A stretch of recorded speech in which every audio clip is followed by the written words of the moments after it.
What do you make from the American perspective, this consensus internationally reflected by this adoption of resolution at the United Nations toward the Israeli and the Palestinian conflict? The United States has had an intentionally ambiguous position on the settlements. It has agreed with the majority of countries in the world that these are improper and has condemned when additional settlements are built.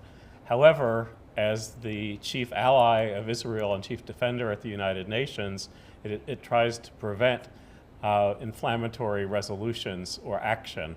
And in this case, I think it was a sign of the very weak relationship between the outgoing President Barack Obama and the Israeli Prime Minister Netanyahu. And I think it was a parting shot, a message that was sent from the Obama administration.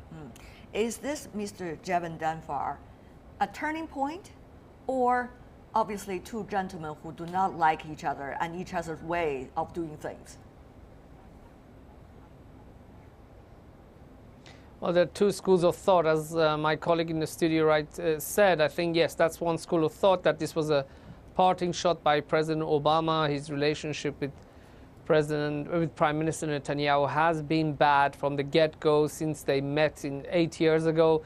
I think the first time they met in November, when President Obama was elected 8 years ago, which was in November 2007. 2008, Prime Minister Netanyahu already had a situation where, President Obama stood him up in the White House because Israel had declared that it was going to build settlements just before Prime Minister Netanyahu came. And then there was another incident when Vice President Biden arrived in Israel, and in the same day, declarations were made. So yes, on the one hand, there's a question that the relationship between the two of them is not good, and that this was President Obama basically settling scores. But there's the other school of thought which says President Obama wants to make sure that the peace process, or some kind of a contribution to the peace process, stays as part of his legacy, which is why he took a step against the settlements with these actions at the United Nations Security Council. Let's go back once again to Mr. Dunham about the U.S. view. That legacy is very interesting because every American president from Bill Clinton seemed to want to make a mark about that. Of course, they all have different degrees of legacy regarding that, but how much will this mean for President Obama? How much will this really mean for the U.S. policy toward Israel? Well, I think when it came to legacy, President Obama wanted to change U.S. policy with Cuba, Iran, North Korea, and in Israel and Palestinian state. And two of them were failures. Two of them were somewhat successful. I think that that this is something the outgoing president would like to do, would like to contribute to the peace process, but he's been frustrated from the beginning on that. There has to be a two-state solution if there's going to be a settlement, and the settlements in the occupied territory are a key problem. But the question is, how long will that legacy last if it could be termed as a legacy by President Obama? Mr. Li, we all know there's a change of administration, and almost every piece of news we're seeing today in our world is being shaped in one way or another by that fact of change of administration in one of the most powerful countries of the world.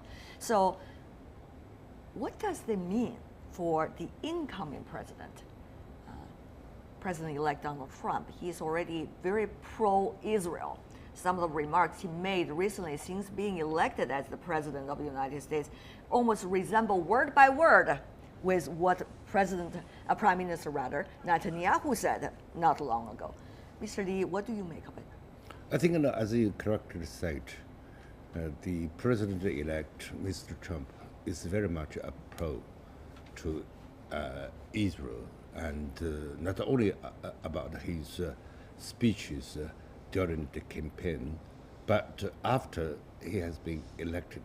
Right. And he also appointed, the future U.S. ambassador to Israel is also very much a pro to Israel. And they're even calling, the U.S. embassy to move from Tel Aviv to Jerusalem. This is something, the international community, I think, would not accept it, because that would undermine the whole process of peace negotiations between Israel and the Palestinians. Right. What I'm thinking, the timing is, Obama is trying to prevent, the incoming president to do something may undermine the process, also may to hurt the fundamental interests of the United States. But let's see some of the reactions already coming from Israel. Israel pressed ahead with the construction of settlements in the year 2016, and now probably even more and more urgently. So far, 1,506 housing units have been approved for construction in East Jerusalem, compared to 775 units in the year 2014, and only 395 units in the year 2015. The Jerusalem Local Planning and Construction Committee is expected on Wednesday to approve permits to build furthermore 618 apartments in Jewish neighborhoods across the Green Line. So, Mr. Javedanfar, what does this mean for Prime Minister Netanyahu? Does this give him more momentum to move ahead even faster about the plan? Can he do it without considering at all the international community's consensus reflected by the United Nations, and at all about the further actions coming from the United Nations at this moment? To answer that question, I first have to address what is a priority for any leader in a country, and especially especially one such as Israel, where we have a coalition government. The priority number one is to stay in power. Now, as long as building extra settlements maintains the government of Prime Minister Netanyahu, maintains the stability of the government of Prime Minister Netanyahu, he'll keep doing it. He will continue because he's under pressure from more right-wing elements within the government, such as the Beit Yehudi party headed by Mr. Naftali Bennett. Now, the question is, now to answer your questions, how long can he continue building? Well, as long as the international pressure is not going to threaten the stability of his government, then I think Prime Minister Netanyahu is not going to stop. I think for him it's more important to stay in power. But the moment international pressure starts threatening the stability of his government, then he's likely to change. Now, the next question, if I may pose it myself, go ahead. Is that when is that likely to happen? And that's likely to happen when, unfortunately, this boycott, divestment, and sanctions campaign in Israel becomes serious, because the boycott campaign against Israel feeds on extra settlements. So as long as Netanyahu is building more settlements, the boycott campaign against Israel will feed on it and will become stronger. Right. And the moment that campaign becomes so strong that the opposition in Israel can use it against Netanyahu to topple his government, then that's the moment he's likely to stop. Okay. At this moment, I've also been having some other information, Mr. Javedanfar, that is the French peace initiative that many of us have been talking about over the past few months, if not years. That is, by January the 15th, likely, United Nations Security Council members once again come up with another initiative urging Israel to halt its efforts to build more further settlement. That is before the U.S. President, Mr. Trump, comes into office on January the 20th. All of this time, very sensitive.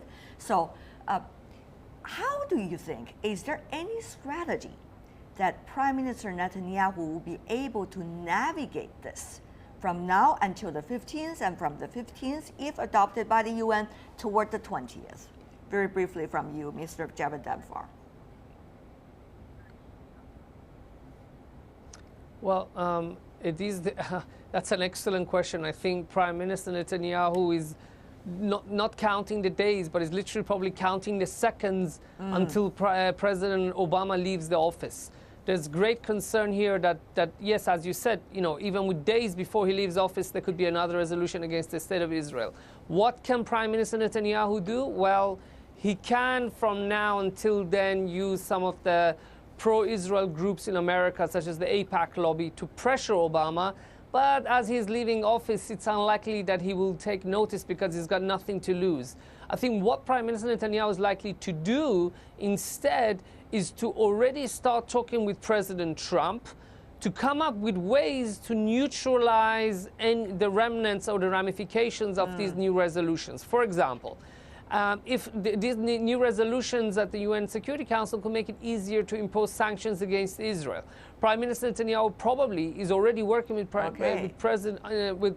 incoming President Trump to make sure that there will be laws in the Congress that basically says whoever imposes sanctions against Israel could be punished. That could be one way. But or to create other resolutions in the United Nations Security Council to cancel, to neutralize these resolutions. But according to Samantha Powell, of course, the current U.S. ambassador to the United Nations, she said this is consistent, the U.S. abstained from the vote. With a bipartisan consensus that she said goes back to Ronald Reagan. Mr. Dunham, what do you think of this specific quote and the inside the United States debates, political debates? Well, it's slightly disingenuous. Yes, there has been a bipartisan consensus against additional settlements, but this is unprecedented for the United States to allow a resolution like this to pass. And in terms of American politics, if Prime Minister Netanyahu is going to have any influence on the Obama White House in the final days, he has to work with pro-Israel Democrats to have them put pressure on the White House because he has absolutely no leverage directly. All right. Mr. Li, you're a longtime observer of U.S.-Israeli ties. You see this being going some bumpy road, but not as bumpy as this time. So what would this necessarily mean for the incoming administration? How much political air can he really enjoy by further push toward the Israeli side of this relation? And what would countries like China and other permanent Security Council members actually think about and move ahead with some of the further actions and resolutions? I think when the incoming President Trump, once he was set in the White House, he will think more broadly. And almost, I'm not going to say he will totally forget about what he said during the campaign, but the priority or what I think most is how to expand in American interests. And because this is the international consensus, and if he is going to do what he said in the campaign, then there will be big trouble, not only for Israel, but also for the United States, because U.S. would isolate itself from the international communities.